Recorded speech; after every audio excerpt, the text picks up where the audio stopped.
Hey, this is Evan with Ex-Aequo Artist, and today I'm going to be showing you my process on building a fake nail when I have to. So typically I use all my real nails, but in the situation that a nail wears down too much or breaks before a competition or a concert, I have to be ready to make something that will work and substitute.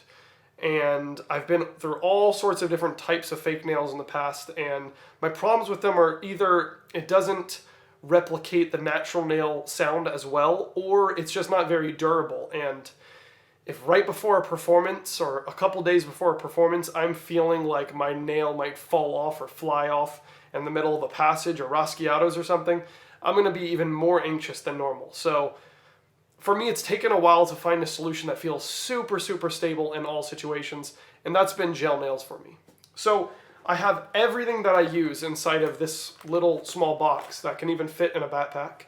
And all of those materials I'm going to link in the description of this video so that you can see exactly what I use. And I'm going to try to take you from all the way through, from trimming my nail, which is working perfectly fine right now. I'm just going to trim it to make this video, but all the way through putting the new nail on and polishing it. And I hope this helps some people out there because this has really helped me. Just to show you, this nail works fine. This is my natural thumbnail, but I'm going to trim it off now and make this video to take you through this whole process. So I hope you enjoy.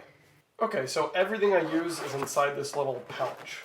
Like I said, all of these items are in the description for links where you can get them on Amazon and elsewhere.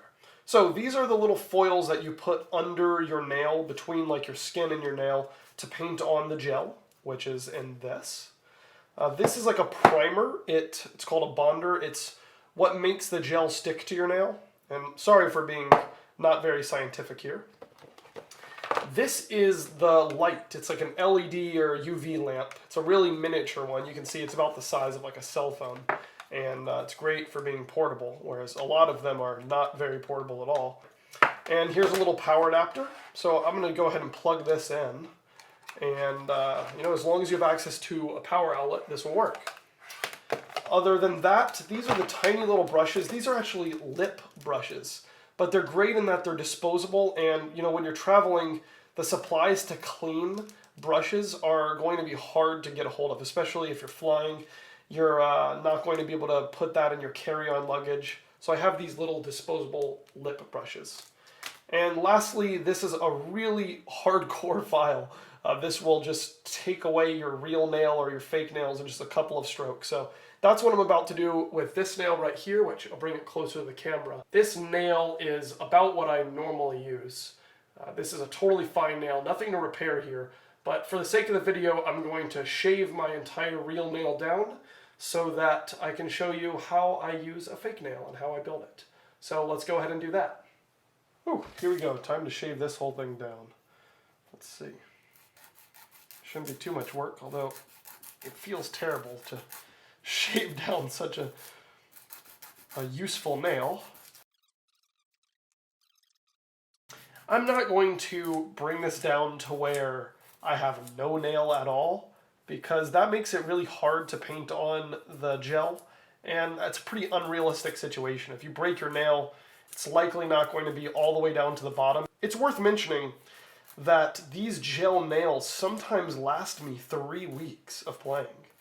And usually, towards that latter part, they're not as good, but I do notice as it wears down, it gets better because the shape becomes more real, like how a real nail wears away and creates like the best surface and release surface for your nail, just like your real nail. Okay, so I filed it down quite a bit here. I'm going to build a nail that comes out to like here and slowly file it down likely. So let's do that.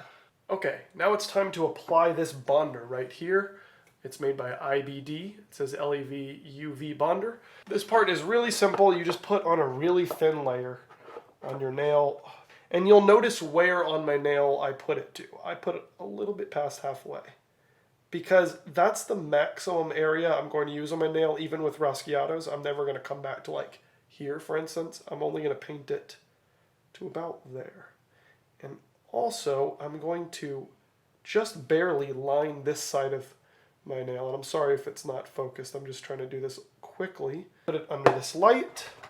I dry this for, I'd say, 2 minutes as a general rule.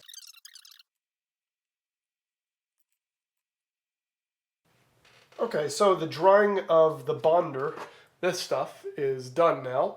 And I don't even touch the top of my nail. It's going to be sticky. It's not even worth it. This is the most difficult section. This is the most difficult part of the process, putting on this little nail form and putting the gel on the nail. I'll show you why it's difficult. First off, I open this in advance, even though it's probably not best to, just because this stuff can dry up if it's exposed to air for too long. But trying to open that up while you have that form on your nail is like impossible. So I'm going to grab one of these new nail brushes out of here. Or actually, they're technically lip brushes, like I said in the beginning of the video. Alright, so there's this little perforated spot on this foil at the bottom. I normally tear that. And it's a little bit tricky sometimes. Alright, so now, this is what's important. I'm going to try as long as I have to get this to really fit under my nail, between my nail and my skin. Okay, I'm pretty happy with this. You especially want to make sure that the left side of the nail, being this side of the nail, has enough of the foil under it, because that's the side where, you know, you're going to make contact with the string. And now what I'm going to do is I'm going to dip my brush inside of this builder gel, it's called, and really get a big glob of it on here. And I'm going to apply it to my nail.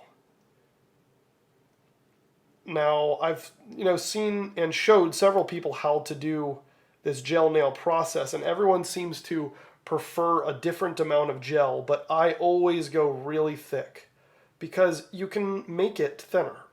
Okay, so I've built up, I think, well, maybe a little bit more, but I've built up, I think, enough of a layer on the side that's coating the top of my actual nail.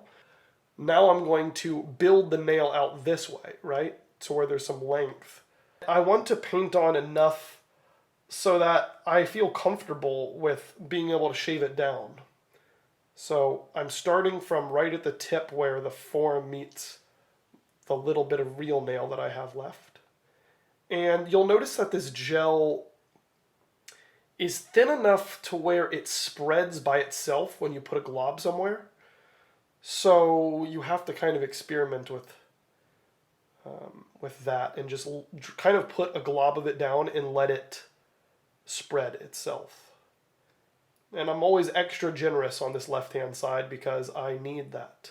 I'm almost done here. I'm just trying to make sure it's thick enough at the very tip of the nail so that I have plenty of room to trim later. I want to re-emphasize that I have my index finger applying pressure during this whole time to the underneath part of this form and pushing it into my nail.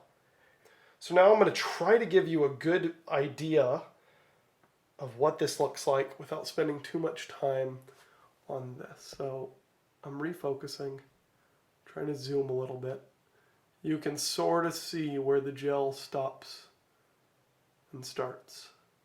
Now I'm going to immediately start drying it because I don't want to risk moving that form around and losing the thickness that will just kind of continually spread if you don't start drying it. I normally do this for about a minute before removing this form. Okay, so now I'm definitely going to pull this form away. You can now see this, it looks pretty crazy. Let's get a good focus of this before I do the rest of the drying. But you notice I have way more on the left side of my nail. That's so I can file it away with no problem. Okay, so it's all done drying. You can't really tell anything from this video, but I'm just trying to give you an idea of how thick the nail is. It appears to be pretty thin here, but you'll be able to tell as I file it down that this outside edge is probably the most thin, and as I file this down, this area is thicker. So I'm going to go ahead and start filing, and hopefully it stays in focus for you here. About this time, it's pretty wacky the amount you file down. So I'm not careful at all in the beginning because I just have to take off so much length, it's ridiculous. And then after a while of filing underneath the nail, I like to kind of pivot to the top just to make it to where it's kind of a circle. Like imagining that the tip of your nail that makes contact with the string is more of like a rounded circle like this. Now you'll notice the top is still pretty sticky. I've heard rubbing alcohol works for removing the stickiness. But like I said, when you're traveling and you're putting on a gel nail, you probably don't have access to rubbing alcohol because you can't put that in your carry-on luggage. I normally just take off the stickiness by lightly rubbing this nail file over the top. And, you know, this nail file is probably 99 cents, so it ruins the nail file after like dozens of times of doing this. But dozens of nails, that's like a year worth of fake nails. And my thumb is the only nail I usually end up doing fake, so. My left side of my thumbnail, meaning this side of my nail, usually has a pretty bad hook, which I try to file down. And usually I can file the hook right out of the nail. But the problem with filing the hook out of the nail is the left side of my nail becomes really short. And if I'm practicing a whole lot, which, you know, you should be for a concert or a competition, that left side of the nail wears down way too much. And by the time the competition comes, I have no nail left. And my spot of, my point of contact is getting to the point where it's mostly flesh rather than nail. So this is the area where I'm starting to become careful about the nail. I'm not applying too much pressure when I'm filing. I'm just going gently and reevaluating it. So this left side of my nail is still a little bit too long. Now I'm going to grab this micro mesh file again. So now I'm just trying to make this shape feel really nice and smooth and round. And then I'm going to test the sound. But before that, I'm going to go wash my hands because there's so much of this nail dust, as you can see, piled up on that black surface there. All right, time to go wash my hands and then see how this sounds. Okay, first sound test here. Okay, so actually it sounds pretty good. But it's still a little bit too long on this side of my nail, on the left side of my nail. And if I look closely, actually let me do double zoom here. If you look closely, you can see how much of my nail goes under that string. You see that? So it's a little bit too grippy to my nail. It doesn't slide through the string easily with a rest stroke. So I'm going to just take off a little bit more length and try it again.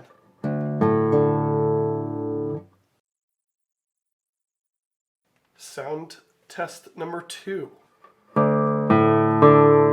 Okay, it's sounding a lot more bright and present. Actually, that's almost perfect. Let's try the third string. Wow.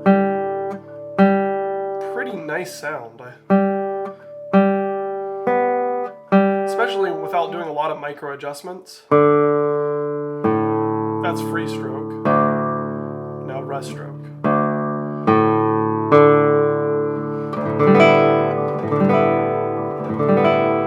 Wow, and a nice rolled chord sound. So I'm pretty happy with that. For the sake of this tutorial, I think that closes things out. You would polish it the rest of the way you would a normal nail. The only other thing that I would say is make sure that the top of the nail is very nice and polished, because if it's rough at all, when you do this through the string, which it's still really rough, so I'm not even going to do it, but when you come upwards to the string in a Raschiato, it's going to really scratch up your trebles like crazy. So I make sure that this very top of my nail is like glass, like really smooth glass. So anyways, I hope you enjoyed this. If you have any questions, please leave it in the comments. Thank you for watching and bearing with me through those really terrible filing sounds. But this is how I create an ideal gel nail. I'm just making sure you can see the finished product of the underside of the nail. See, you can see my real nails underneath that, but pretty far back. And here's the top side of the nail,